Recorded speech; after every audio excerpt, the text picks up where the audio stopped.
muamalah. Muamalah ini hubungan sesama manusia.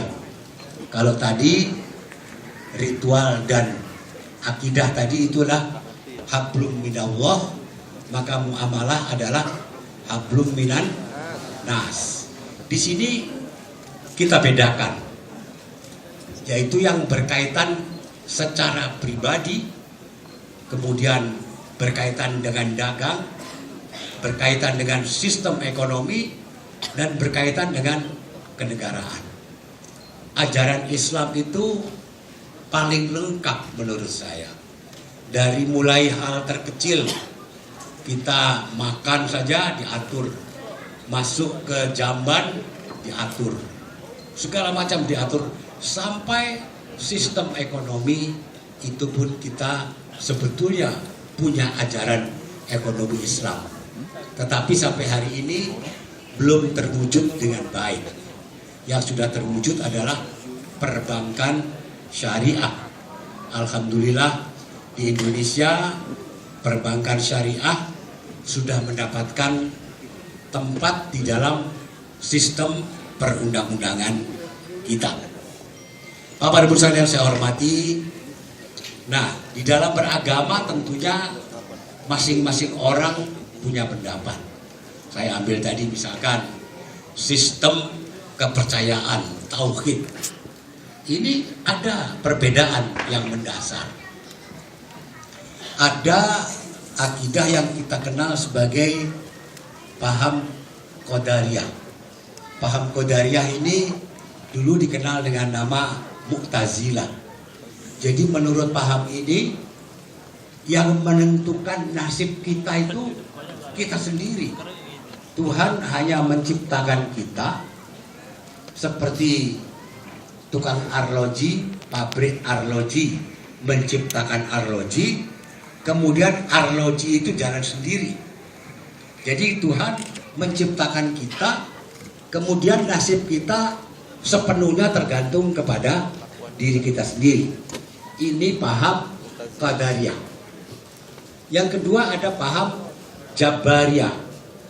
Paham Jabariyah ini kebalikan dari paham Qadariyah. Jadi nasib kita ini sepenuhnya di tangan Tuhan. Kita nggak bisa menentukan apa-apa. Ini dua ekstrim yang menurut saya dua-duanya tidak tepat. Kita berada di tengah-tengahnya. Nah ini ada dua aliran, yang satu disebut Asy'ariyah, yang kedua disebut Maturidiyah, oleh Imam Asy'ari dan oleh Imam Maturidi. Jadi kita disuruh oleh Allah untuk berusaha. Jadi Anda datang kemari ini kan berusaha, betul tidak? Berusaha untuk mendapatkan rezeki Allah, itu perintah Allah. Kalau di dalam hadis kan dikatakan, kalau kita membawa kuda ataupun membawa unta, kita talikan baru kita tinggalkan. Itu kita berusaha supaya hewan itu tidak hilang. Nah ini rumit. Jadi kalau saya pribadi menganggap bahwa kita memang diperintahkan untuk sepenuhnya berjuang sekuat tenaga dengan memperhatikan larangan-larangan agama maupun larangan-larangan negara. Tapi ketentuan yang menentukan bukan kita. Ketentuan yang menentukan adalah Allah Subhanahu wa Ta'ala. Kita meyakini bahwa seluruh apa yang terjadi pada diri kita sudah digariskan oleh Allah di dalam Lauh Mahfuz. Tapi kita tidak tahu apa yang akan terjadi pada diri kita. Saya ambil contoh tadi, kemarin saya ketemu ibu siapa namanya ya, Ibu Dias. Beliau ambil S3 di sini, kemudian mau pergi haji dari sini, kemudian ketemu dengan penyelenggara hajinya. akhirnya dilamar dan menikah. Itu sudah ketentuan Allah. Itu sudah nggak bisa kita tolak, nggak bisa kita tolak ataupun kita raih. Atau misalkan begini, kita orang kaya, kita nyediakan makanan di meja, satu meja, yang bisa kita makan satu piring. Rezeki kita yang di meja atau yang di piring? Yang di piring. Nah yang lain tuh ya rezeki orang lain, kita memberi makan orang lain, itu pun mendapatkan nilai ibadah.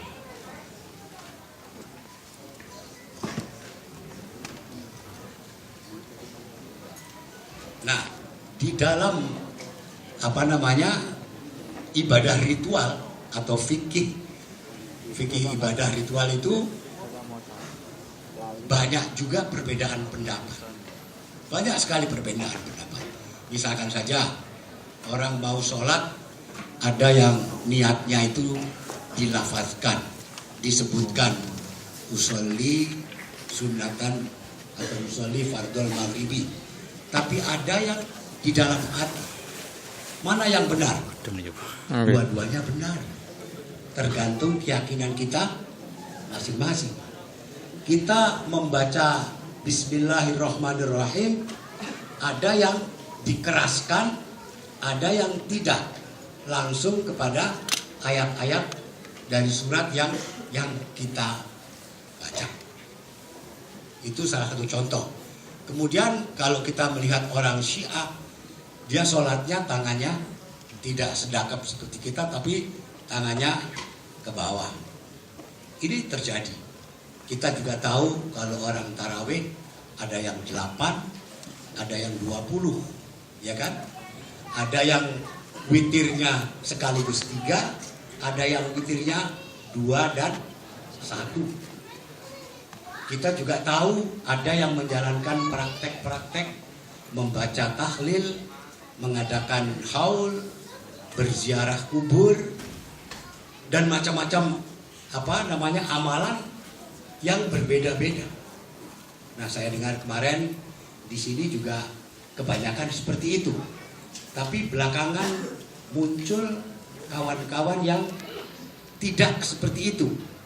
Kita hormati. Yang tidak seperti itu pun kita hormati.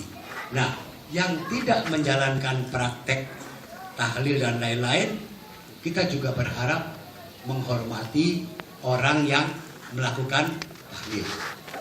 Supaya tidak timbul gesekan-gesekan. Ini kan motonya apa tadi ini? Merajut manisnya silaturahim di negeri ginseng. Tentunya silaturahim itu membutuhkan keadaan yang mendukung, tidak ada persisian pendapat. Monggo masing-masing meyakini. Di Jakarta banyak terjadi itu. Orang sholat tarawih, ada yang mau 8, ada yang mau 20. Biasanya yang dilakukan, kalau yang banyakkan 8, maka yang 20 minggir, dia bersendiri. Atau kebalikannya, kalau yang kebanyakan 20, maka yang 8 langsung sholat witir. Itu bukti dari cara kita menghormati masing-masing pendirian. Semuanya menurut saya benar. Nah, yang sering terjadi, tadi kan disebutkan ini di Lebaran orang Korea, Sholal, orang berziarah. Ini juga luar biasa. Saya baru tahu bahwa orang Korea menghormati leluhurnya. Nah, di dalam Islam ada kelompok yang seperti itu. Saya ambil contoh di Tebuireng. Sebelum Gus Dur dimakamkan di Tebuireng, yang berziarah ke makam Mbah Hasyim Asy'ari itu rata-rata 500-600 orang per hari. Begitu Gus Dur dimakamkan di Tebuireng, angka ini melonjak menjadi 2.000 sampai 2.500 orang per hari. Mula-mula saya anggap itu ya nanti 40 hari akan berkurang, 100 hari akan berkurang. Nah, Gus Dur wafat pada Rabu sore, Kamis siang dimakamkan. Hari Jumat itu kawan saya Pak Syafi'i Ma'arif, mantan Ketua Umum Muhammadiyah, datang ke Tebu Ireng, kemudian bilang, Pak Solah, ini jangan sampai makam Gus Dur jadi keramat. Saya bilang, Pak, sudah jadi keramat sekarang ini. Keramat itu kata Indonesia dari karomah, kemuliaan. Jadi seperti itu. Nah, bahkan pada awal-awal Gus Dur dimakamkan itu ada orang yang ngambil tanah untuk berobat. Saya cuma kasih tahu sama yang jaga, ya kalau bisa dilarang gitu. Tapi ternyata sudah dilarang. Akhirnya dalam peringatan 7 hari saya sampaikan, ya kalau orang percaya tanah kuburan Gus Dur bisa ngobati ya monggo terserah saja. Tapi saya pesan jangan ngobati mata pakai tanah. Karena nggak akan sembuh, malah tambah sakit. Tapi alhamdulillah setelah itu tidak ada. Tapi ziarah ini memang bagian dari budaya warga Nahdien, tidak bisa kita tolak. Jadi sekarang itu sekitar 2.500-3.000 per hari. Bahkan pada hari-hari libur, pada hari-hari besar Islam, angka itu bisa mencapai 7.000 orang. Luar biasa. Nah, ketika bulan-bulan pertama saya bingung, ini bagaimana ya, di depan jalan di Tebu Ireng itu penuh bis, puluhan bis, sehingga mengganggu lalu lintas. Akhirnya saya memberanikan diri menulis surat kepada Presiden. Saya minta tolong sama Menteri Pendidikan yang kebetulan masih pernah keponakan saya. Akhirnya diterima oleh Presiden di Cikeas bersama Pak Nuh itu. Nah, saya sampaikan masalah itu, kemudian Pak, ini kan mengganggu lalu lintas, dan karena